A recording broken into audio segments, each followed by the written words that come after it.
Well, welcome back to Channel Ron. Today I'm going to show you how to get inside your vehicle in case you lock the keys in it, and that's exactly what has happened here.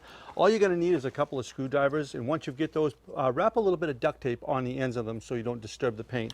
Then you're going to need some sort of a device so you can go ahead and push the unlock button.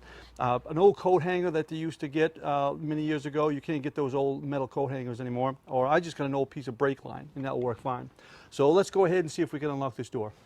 All right, with the smaller screwdriver, what you want to do is you want to kind of get in there a little bit and separate the door ever so slightly. You're going to kind of push on that ever so slightly.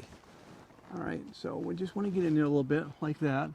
Once you've done that, you want to get the bigger screwdriver in behind there, like that. All right, be careful. You don't want to damage the door. Then take your coat hanger, or in my case, this piece of brake line, and you want to push it in there, past the rubber insulation, the door rubber, and snake that down in there. And what you want to do is you want to try to find the button, which I know where it is, and you want to push it. Okay, and this is where it gets kind of tricky. Just find that button. There we go.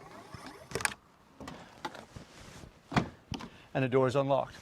Okay, so what you're trying to do is you're trying to get this piece of metal down in between the door, all right, the door jamb, and then you want to go down and push the button. It's that simple. All right, okay, that's all there is to it. That's how you get in your vehicle.